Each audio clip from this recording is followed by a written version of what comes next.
యాదగిరి గారు, చాలా రోజుల తర్వాత కేసీఆర్ గారు బయటకు వచ్చారు. అది కూడా తెలంగాణ భవన్కి వచ్చారు. తెలంగాణ భవన్లో ఇవాళ అందరూ మాజీ ఎంపీలు, ఎమ్మెల్యేలు, చైర్మన్లు అందరితో కూడా సమావేశమయ్యారు. ఆ సమావేశంలో రకరకాల విషయాలు ఎలాగో చర్చిస్తారు. పార్టీ అంతర్గత విషయాల గురించి కానివ్వండి, లేకపోతే రేపు ప్రజల్లోకి ఎలా వెళ్ళాలి అండ్ భారీ బహిరంగ సభ ఒకటి ప్లాన్ చేస్తున్నారు కాబట్టి ఆ సభకు సంబంధించి సభ్యత్వ నమోదు కార్యక్రమాలు చేయాలి, ఇలా రకరకాలుగా మాట్లాడారు. దాంతోపాటు ప్రస్తుత ప్రభుత్వం, కాంగ్రెస్ ప్రభుత్వం ఏదైతే హామీలు ఇచ్చిందో అవి ప్రజల వరకు చేరువ కావట్లేదు, అబద్ధపు హామీలు ఇచ్చింది కాబట్టి జనాలందరూ కూడా వ్యతిరేకతతో ఉన్నారు, అసంతృప్తితో ఉన్నారు.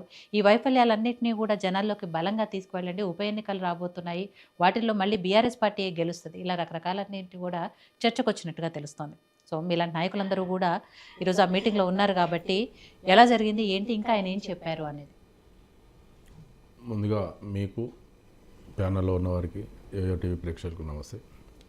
ఇప్పుడు ఈరోజు కేసీఆర్ గారు చాలా రోజుల తర్వాత భవన్కు వచ్చారు. ఎందుకు వచ్చారంటే తెలంగాణ రాష్ట్ర దశ దిశ అనేది అగమ్య గోచరంగా పడిపోయింది. ప్రజలు చాలా ఇబ్బందుల్లో పడుతున్నారు కాబట్టి గతంలో వాళ్ళు ఇచ్చిన కాంగ్రెస్ వాళ్ళు ఇచ్చిన అబద్ధపు హామీలతోటి ఈ ప్రజలు నష్టపోతున్నారు కాబట్టి వారి కోసం ఖచ్చితంగా నేను ప్రజల్లోకి రావాలి, తెలంగాణ రాష్ట్ర దశ దిశ మార్చాలన్న ఉద్దేశంతో మా నాయకులకు, ముఖ్య నాయకులను అందరినీ పిలుచుకొని ఒక 400 మంది కార్యకర్తలు ముఖ్య నాయకులను పిలుచుకొని ఈరోజు తెలంగాణ రాష్ట్రంలో మనం ఏ విధంగా ముందుకు పోవాలి, ఒక్క ఓటమితోటి మనం కుంగిపోవాల్సిన అవసరం లేదు.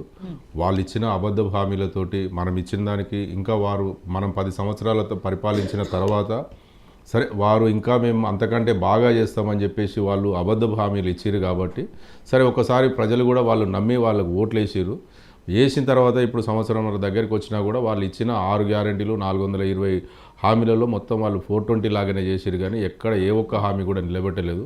ప్రజలు చాలా ఇబ్బందులు పడుతున్నారు.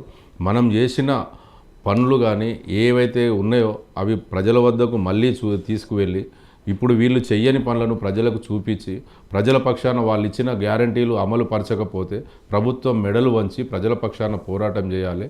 రేపు ఒకవేళ ఈ 10 అసెంబ్లీ స్థానాల్లో ఉప ఎన్నికలు వచ్చినా కూడా ఖచ్చితంగా మన పార్టీ అభ్యర్థులే గెలుస్తారన్న ఉద్దేశంతో ఖచ్చితంగా వారికి ఈ తెలంగాణ రాష్ట్రానికి, తెలంగాణ ప్రజలకు దశ దిశ నిర్దేశం చేయడం కోసం మాత్రం ఈరోజు వచ్చి తన సలహాలు సూచనలు పార్టీకి అందజేసినాడు.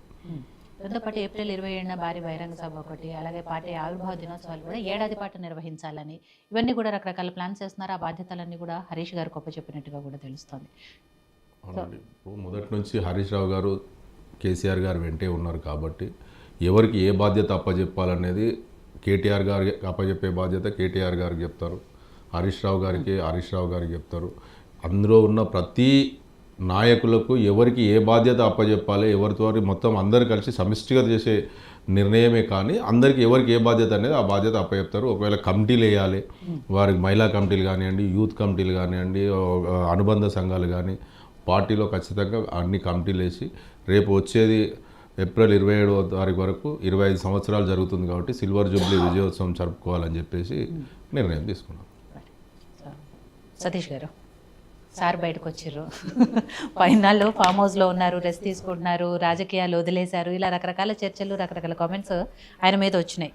సరే, అటు కాంగ్రెస్ నాయకులు కానివ్వండి, బీజేపీ నాయకులు కానివ్వండి, ఆయన మీద రకరకాలుగా మాట్లాడారు. సరే, ఆరోగ్యం సహకరించలేదో ఇన్నాళ్ళు లేదా ఒక భారీ వ్యూహంతో ఫామ్ హౌస్లో ఉండి ఆలోచించుకున్నారు. ఏదైనా కానీ ఎట్లాస్ట్ వాళ్ళ తెలంగాణ భవన్కి వచ్చారు, వాళ్ళ పార్టీ కార్యకర్తలతో మాట్లాడారు. వాటి మీద కూడా మాట్లాడుతూ కూడా కాంగ్రెస్ ప్రభుత్వం మీదే కూడా విమర్శలు చేస్తూ వచ్చారు. ఏదైతే హామీలు ఇచ్చారో అవి నెరవేర్చట్లేదు కాబట్టి ప్రజల పక్షాన ఇక నుంచి పోరాడతాము, బీఆర్ఎస్ పార్టీ సత్తా ఏంటో చూపిస్తాము, ఇవన్నీ కూడా మాట్లాడుతున్నారు. ఏం చెప్తారు? ఇప్పుడు ఫామ్ హౌస్ నుంచి వాళ్ళ పార్టీ ఆఫీస్కే వచ్చిండు ఆయన, అసెంబ్లీకి రాలే ఇంకా. ఎందుకంటే ప్రజలు ఓట్లు వేస్తే ఆయన ఈరోజు ఎమ్మెల్యే గెలిచిండు. ఇప్పుడు శాసనసభలో ప్రతిపక్ష నాయకుడికి అతనికి